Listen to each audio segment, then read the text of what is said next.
that might be a misconception because I don't think you have 11 dimensions. I think it's a question of perception. And hence we can far extend our a priori knowledge of our universe, which is limited to logic, mathematical, and algorithmic principles and methods, and the fact that we know that there is a world out there. This exists to add that we also know that we know a lot about the nature of our world. We don't have to know what principles are common to all universes, the real logical multiverse, but what principles are common to a priori all Einstein-type universes only. Such Einstein worlds have much more in common than the more general logical universes, and thus we can have far more knowledge of the universe by this combined approach than by Einstein's method alone or by our a priori method alone.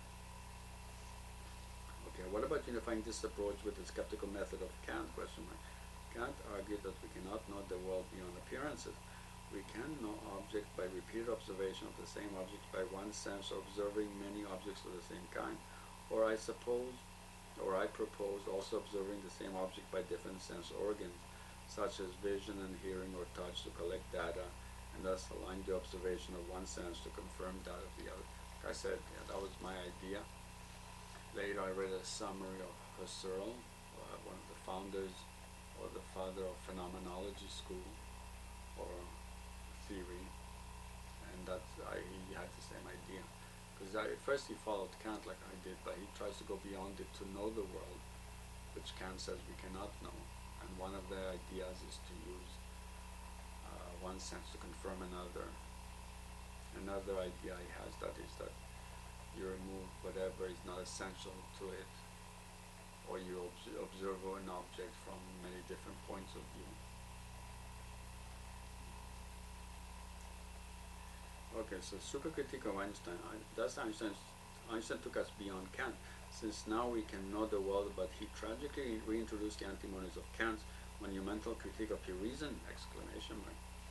And we went beyond Kant by using a priori method and uniting it with Einstein's a posteriori method. And Kant's antimonies are also useful in refuting the Aristotelian philosophy. This does not include the logic of Aristotle, which Kant accepted completely. And Einstein really restored the problems of Aristotle by criticizing Kant also. Let alone all the paradoxes that Einstein created and confused everyone. But enough, the theory is not understood even by most specialists in physics.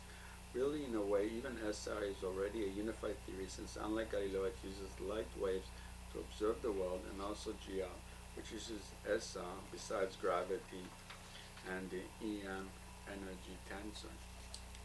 And even QM, since Maxwell saw light as a wave, electromagnetic fields, and Einstein saw light as a group of particles, photons. One of the key principles of QM is wave-particle duality. So the question arises, which kind of entity is light? In a way, Einstein contributed to quantum mechanics because of wave-particle duality of light. He actually even influenced Max Born because he did a similar thing for electrons, to interpret electrons. Okay.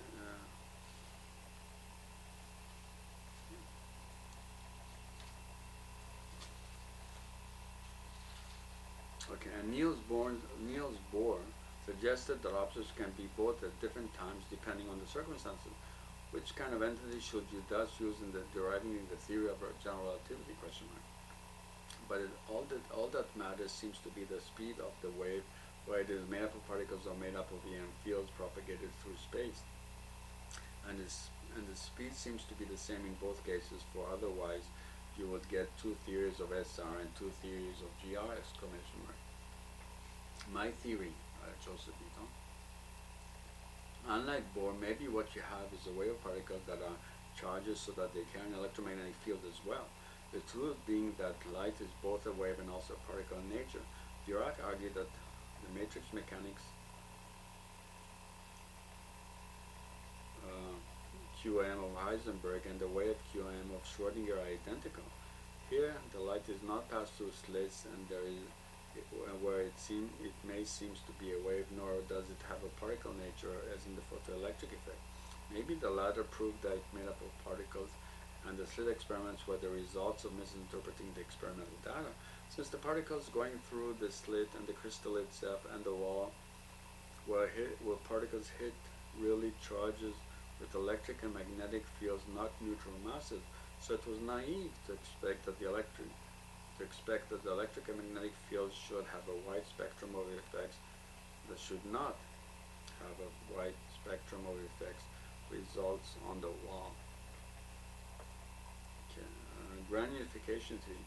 We really need to replace the approximate mass, quote unquote, and gravity, quote unquote, concepts of Newton, whose status is godlike, almost among people, even geniuses in physics like Einstein, or the quantum physicists like Max Born, with the exact concepts of charge and electricity of Coulomb and others in SR and GR.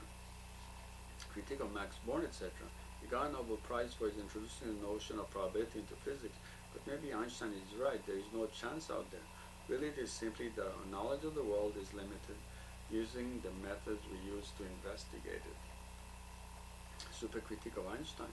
It seems that Einstein theory is all wrong! Exclamation mark. Space and time and motion, other physical properties of objects in the world are not modified by the motion or acceleration of the objects or of the objects observing them. The physicists, his theory only expresses mathematically what we already know about the world, namely that light waves have a limited way of revealing the world to us, and the equations are really only an estimate of the error of our knowledge of the world. Einstein criticized Kant for claiming that nothing can be known about the world, but he did not go into the opposite extreme. But did he go into the opposite extreme and claim that everything can be known about the world, or too much? Anyway, that is only limited by our abilities.